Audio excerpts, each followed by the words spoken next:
सच कृष्ण, आज तुमने राधा को रानी की भांति सच किया है। राधा को राधा से राधा रानी बना दिया।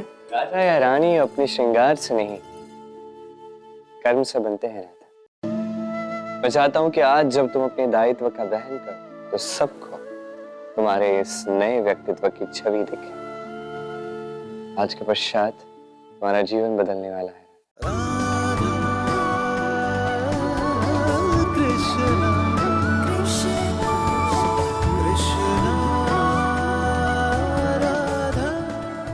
आज तुम्हें एक अत्यंत कठिन निर्णय लेना होगा।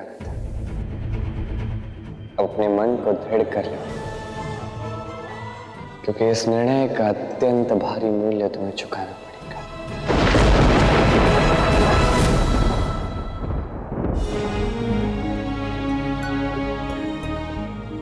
राधा, शीघ्र चलो, सभा के लिए विलंब हो रहा है। शीघ्र चलो। जी बाबा। बाबा, इस समय मथुरा में केवल एक ही बात हो रही है। मगध सम्राट जरासंध अपनी विशाल सेना को लेकर युद्ध करने के लिए बरसाना की ओर आ रहा है। ईश्वर, रक्षा करो। राधा, बरसाना के प्रत्येक व्यक्ति की प्राणों की रक्षा तुम्हारा दायित्व है, तुम्हारी जिम्मेदारी है। देखो, अभी भी समय है, सोच लो। जो निर्णय तुमने लिया है वो बरसाना के हित में है या नहीं? मुझे विश्वास है बाबा, मैंने जो निर्णय लिया है वो बरसाना के हित में ही है। और आज उसी निर्णय की घोषणा मैं सबके समक्ष सभा में कर दूंगी। राधा, अर्थात तुम सभी बरसाना वासियों के प्राण संकट में डालो। चलो राधा। मेरा प्रिय भाई अयन हमेशा क्रोध में ही सोचता है। इतना अच्छा अवसर है अपने प्राण भी बचाने का और राधा को आहत में डालने का, और इस अवसर का लाभ मैं अवश्य उठाऊंगी।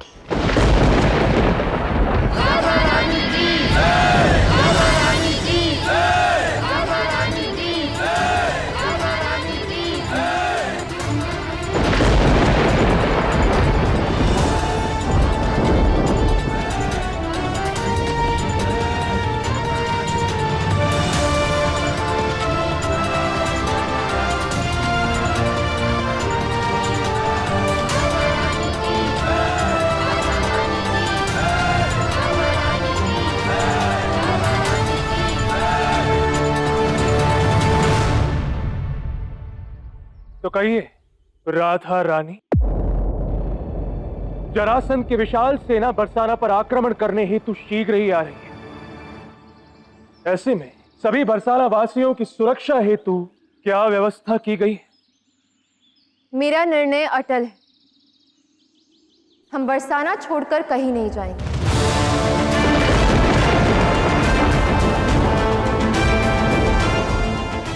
यहाँ की धरती ने हमें बनाया है, यहाँ की गैया के दूध ने हमें सींचा है। इस पवित्र धरती को छोड़कर, अपने घर को छोड़कर, इस जीवन को छोड़कर हम कहाँ जाएंगे?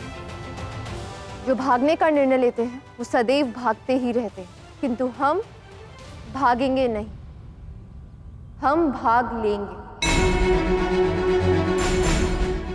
संकट की इस घड़ी में हम कायरों की भांति शत्रु को पीठ नहीं दिखाएंगे, अपितु अपनी पूर्ण शक्ति से उसका सामना करेंगे।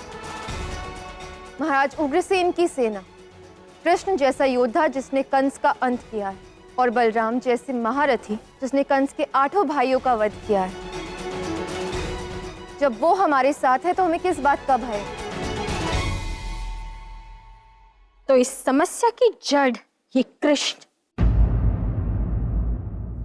कृष्ण हमारी रक्षा करेगा। ये तुम क्या कह रही?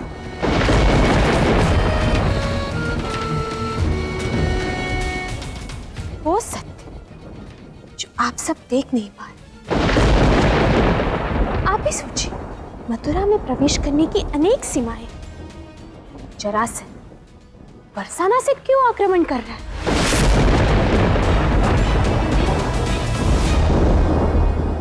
क्योंकि उसका शत्रु हम नहीं, उसका शत्रु ये कृष्ण यहाँ है। उसका लक्ष्य बरसाना नहीं, उसका लक्ष्य कृष्ण,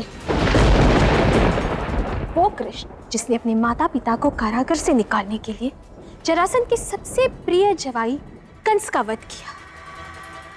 वो कृष्ण जिसकी वजह से आज जरासंध की दोनों पुत्रियां विधवा हैं। यदि ये कृष्ण बरसाना में ना हो तो बरसाना की धरा पर कभी युद्ध नहीं होगा। ये कृष्ण हम सबको यहां से निकालने आया है।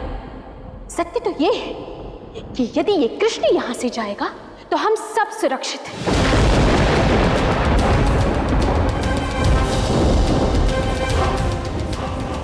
तो क्यों ना हम इस कृष्ण को ही यहां से निकाल दें? राधा रानी, कुटिला का तर्क उचित है। जरासंध का शत्रु ये कृष्ण है, और यदि कृष्ण यहां से निकल जाए तो बरसाना पे कभी भी संकट नहीं आएगा।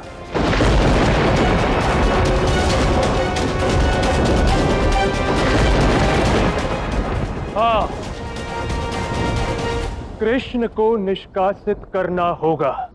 राधा, तुम्ही ने कहा था कि तुम्हारा प्रत्येक निर्णय बरसाना के हित में होगा, और यही बरसाना का हित है। कृष्ण को बरसाना से निष्कासित किया जाए, यही हितकारी, उपयुक्त और उचित निर्णय है। राधा, क्यों बरसाना वासियों? हाँ हाँ, कृष्ण को जाना चाहिए। हाँ, कृष्ण को जाना चाहिए। कृष्ण को भेज दो वापस राधा रानी। हाँ, कृष्ण को भेज दो वापस राधा रानी। हाँ, कृष्ण को जाना चाहिए।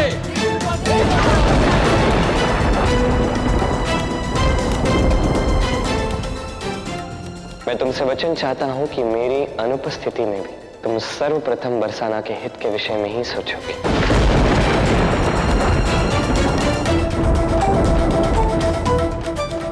शांत हो जाइए आप सब। निर्णय वही होगा जो बरसाना के हित में होगा। कृष्ण ने कोई प्रतिकार की भावना से कंस का अंत नहीं किया है, अपितु उसने सबकी रक्षा की है, उसके अत्याचारों से सबके प्राण बचाए। सभी मथुरावासी और अन्य गांव वालों को नया जीवन दिया है कृष्ण ने। किंतु यदि इससे बरसाना सुरक्षित है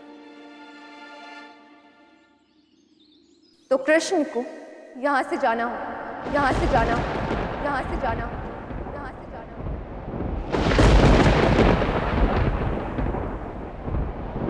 हो। यही राधा रानी का निर्णय है।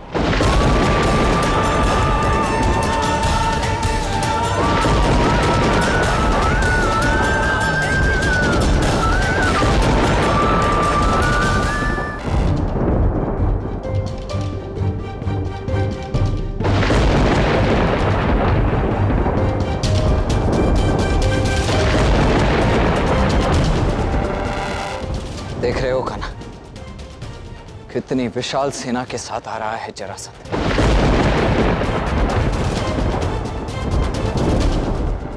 स्मरण है ना, युद्ध के नियमों में विश्वास नहीं रखता जरासंध। उचित और अनुचित से उसका कोई संबंध नहीं है कान्हा।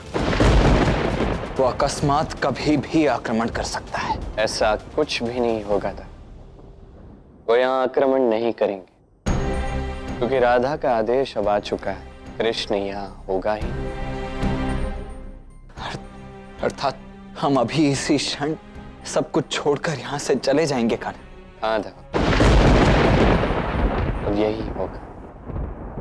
यहाँ से सदा सदा के लिए जाने का समय आ गया है, और कोई कर, कोई भी आदेश मुझे पुनः बरसाना नहीं लौटा सकता। राधा अनंत प्रेम भी नहीं।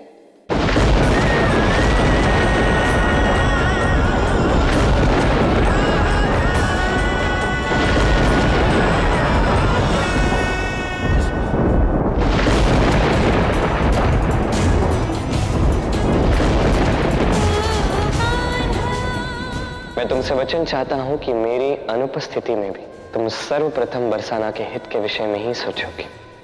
क्या वो इसी अनुपस्थिति के विषय में कह रहा था? तो यही हमारा अंतिम मिलन था, जिसका कृष्ण संकेत दे रहा था। हाँ राधे, यही होगा राधा कृष्ण का अंतिम मिलन, क्योंकि अब कृष्ण को उसके मार्ग की ओर जाना है।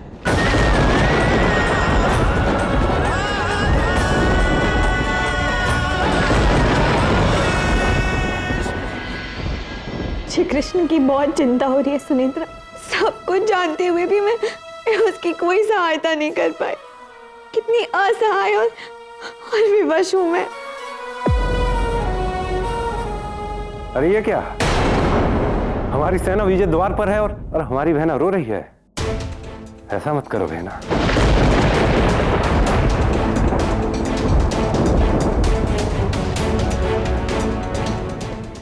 बहना,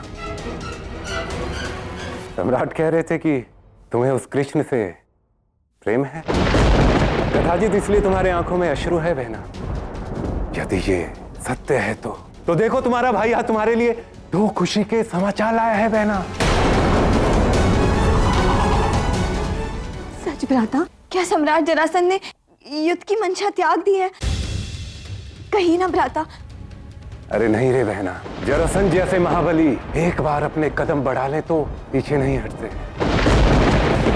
किंतु तुम चिंतित मत हो बहना, तुम्हारे इन अश्रुओं का कल अंत हो जाएगा, क्योंकि कल प्रातः होने से पूर्व ही उस कृष्ण का शीश सम्राट के चरणों में होगा।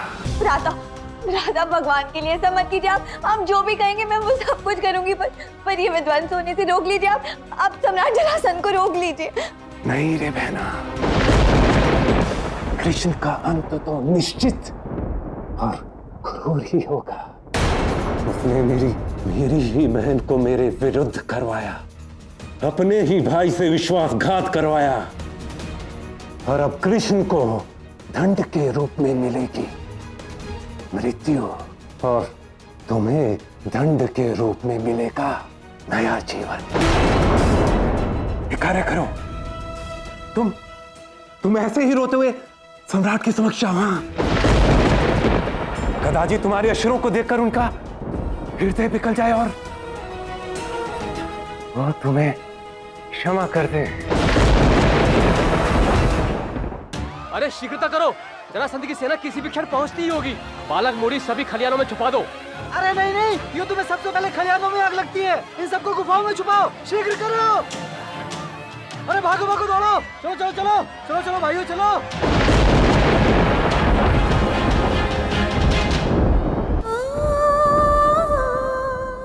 इसमें तेरे सारे मनपसंद व्यंजन रखे हैं।